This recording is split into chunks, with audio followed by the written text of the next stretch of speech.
Hello everybody, and welcome back to the channel. For those of you that have been following my videos, you will know that I was doing really quite well during the end of 2019. In about 2 months' time, I managed to get about 40% on my account. You can see in this graph right here. Then, during December, I took a couple weeks off just for the holidays. When I came back, I was really quite ambitious, so I managed to get a couple family members, a couple friends to all pitch in some money. So I started trading. I went, if you remember, I started November, October, I think it was, with about $500, which I then grew to about $700. And then in January, I started, starting over with $6,000, which is 12 times more what I was trading in the beginning. And let's just say the mental shock of that was too much. During all of January, I was extremely stressed out. I was not sleeping well. I was worrying so much about generating returns that I wasn't thinking so clearly. And I was worrying so much that I fell into the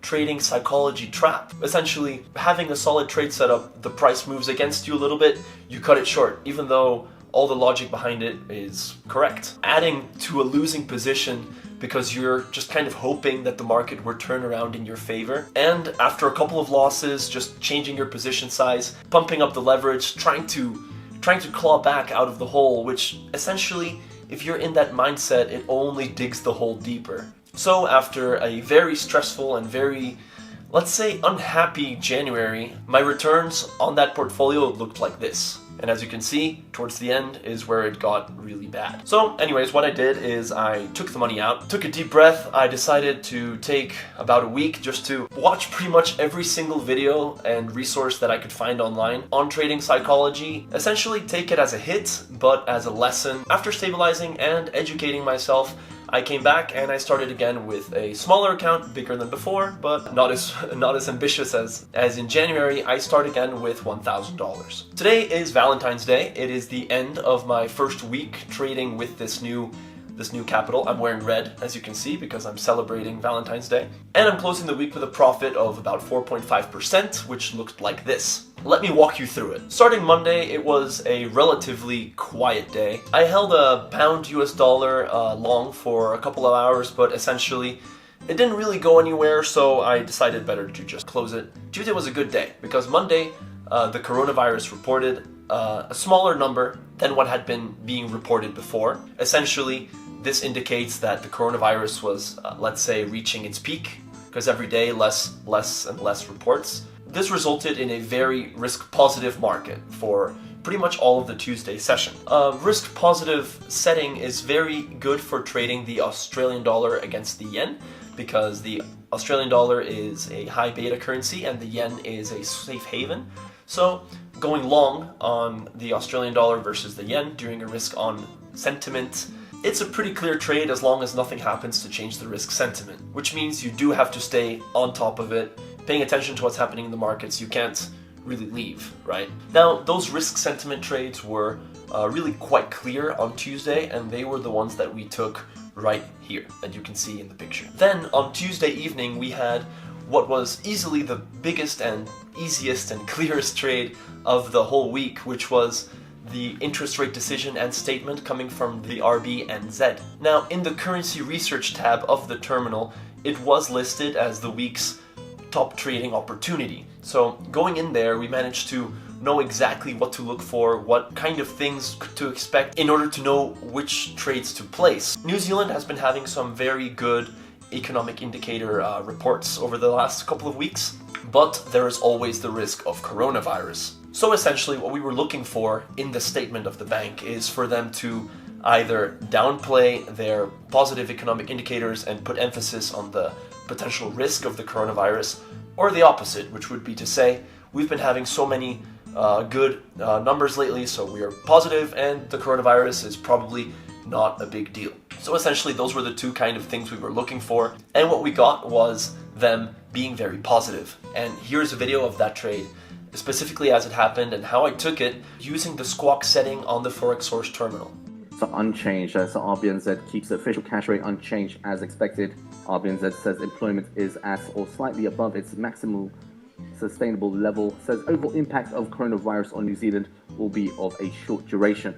In terms of the forecast, that they are revised to the upside. That particular trade was great because it resulted in this about 2% jump that we see right here. Now Wednesday we had in the morning, for me, some data coming out of the US, which was probably going to be the highest conviction trade opportunity for the day, which was the CPI data as well as the employment reports. But as you can see based on the screenshot right here, it was a relatively mixed report. There wasn't any clear trading opportunity, and the market really didn't react to this, so I didn't place a trade. Sometimes simply staying out can be much more profitable than just trading because you want to place a trade. Now, following the rather unimpressive CPI and jobs numbers from the US on Wednesday morning, the rest of the day had a similar theme of risk on. So again, I had placed several long positions in the Australian dollar against the yen, which is my go-to for risk sentiment, and managed to make some small profits during the day. Then towards the end of the afternoon, I just put some tight stops and limits on my trades that I had placed because, of course, anything can happen with risk sentiment while you're not watching. So I went and I was playing tennis, and suddenly my phone starts getting notifications, so I go check and it says that all of my stops had been hit. So of course I assumed something must have happened. I go into my phone, about 15,000 new cases of coronavirus reported when it had been going in a downtrend and was at about 2,000 per day. 15,000 is the biggest in a day by far to have ever happened, and it happened right as I was not paying attention. I see there's this huge candle going down, down, down, down, and suddenly I get a notification of another buy order that I had forgotten to delete before leaving the office. So of course this is very bad. It activated a buy order which was completely against the sentiment, and very quickly that went down to the stop loss. So essentially pretty big hit, which was unexpected, and it was dumb, and it was my fault for not having deleted my pending order, which was risk dependent, while I was not here paying attention to what was happening to the market. And as you can see, that particular event took us from up here to down here in 5 minutes. So that was a mistake on my part, and something that I will not do again in the future. Always remember to close your pending orders, kids, because they can and probably will screw you over. As a thought experiment, this is what my weekly result looks like right now, but this is what it would have looked like had I not made that mistake. Not great, not terrible, definitely could have done better. Then on Thursday, the risk off tone continued, and I just placed a couple trades just shorting the Australian dollar in favor of the yen. Again, shorting the high beta currency in favor of the safe haven. Basically just on the pullbacks, making a couple of profits, as you can see right here. Finally, that brings us to Friday. Today in the morning we had the retail sales coming from the US, which was pretty much exactly as the market expected, so not a real trading opportunity there. Anyways, I'm happy to be back. Thank you for watching.